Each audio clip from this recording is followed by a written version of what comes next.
Let me ask you something. What does the word terrorist actually mean? Because if you look at how it's used, not the dictionary definition, but how governments actually use it, it doesn't mean what you think it means. It's not a description, it's a weapon. And the second that label gets put on you, everything changes. Your rights, gone. Due process, optional. Privacy, forget about it. Suddenly, the government can spy on you without a warrant, freeze your bank accounts, lock you up indefinitely, and it's all justified because you're a threat to national security. And they don't just do this to people in other countries, they do it here, to us. Let's start with how this works internationally, because once you see the pattern, you start to recognize it all over. Now, when people resist occupation, when they fight back against colonization, against being forced off their land, against watching their families get killed, the occupiers don't call them freedom fighters, they call them terrorists. Israel's been doing this for decades. In 2021, they labeled 6 Palestinian human rights organizations as terrorist groups. These weren't armed militias. They were civil society organizations documenting human rights abuses. And once they got that label, Israel could raid their offices, seize their assets, arrest their staff, and make it illegal for anyone to even donate to them. Why?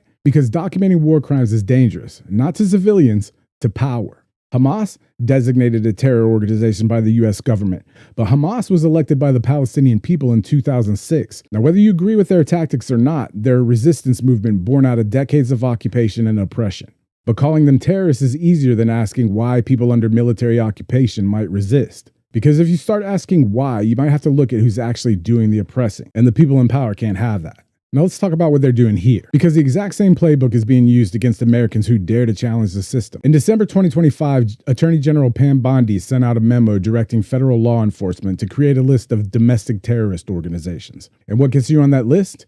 Anti-capitalism, supporting immigrants, opposing traditional family values, basically disagreeing with the government. Now let that sink in. They're labeling political beliefs as terrorism. In March 2026, a group of activists protesting an ICE detention center in Texas became the first people ever convicted on federal terrorism charges for being part of Antifa. Their crime? Vandalizing a building. That's it. Property damage. And now they're labeled terrorists. In Atlanta, 61 people protesting a police training facility, Cop City, were charged with RICO and domestic terrorism. Some of them were literally sitting in trees when they got hit with terrorism charges. One person's arrest warrant cited wearing a camouflage and a gas mask as evidence of terrorism. Camouflage. That's the bar now. And while all this is happening, the FBI is running warrantless surveillance on Americans at record levels. In 2025, they conducted over 7,000 warrantless searches, a 34% increase from the year before. They're infiltrating activist group chats, monitoring protesters, and adding people to terrorist watch lists for filming ICE vans. Meanwhile, and this is the part that really shows you what's going on, January 6th insurrectionists who'd literally stormed the Capitol trying to overthrow the government, most of them got trespassing charges. But Black Lives Matter protesters get tear gassed, arrested, and surveilled for standing in the street. You see the pattern? And here's the thing, this isn't new. The FBI has been doing this for decades. In the 1950s and 60s, they ran a program called COINTELPRO, short for Counterintelligence Program. It was supposed to be about stopping communism, but what it actually did was target civil rights activists, anti-war protesters, and anyone challenging the status quo. They wiretapped Martin Luther King Jr. They sent him a letter with a recording of damaging personal information and told him to kill himself.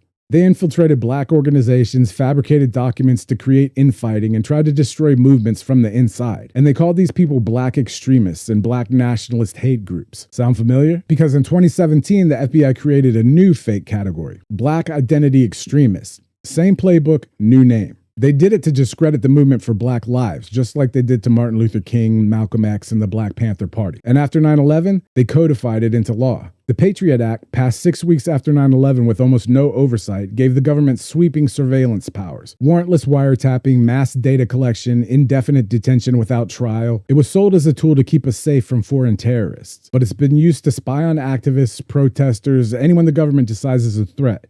To them. Not to the American people. And both parties, Democrats and Republicans, have repeatedly reauthorized it. So why? Why do they keep doing this? Because it works. Labeling someone a terrorist doesn't just give the government legal cover to violate their rights. It kills sympathy. Once you hear the word terrorist, you stop asking questions. You stop listening. You assume they deserve whatever happens to them. And that's the point. They don't want you sympathizing with the resistance. They don't want you asking why people are protesting. They don't want you thinking too hard about who's actually in the wrong. Because if enough people start questioning the system, if enough people start organizing, start resisting, that's when things get dangerous for them. So they try to scare you. They try to make examples out of people. They want you thinking, if I speak up too loud, I could be next. And for a lot of people, it works. But here's what they don't want you to realize. There are way more of us than there are of them. The only reason this broken, corrupt system still stands is because we're too divided or too scared to challenge it. Because once people stop falling for the red versus blue bullshit, once they realize that Republican politicians and Democratic politicians all work for the same billionaires, the same corporations, the same war machine,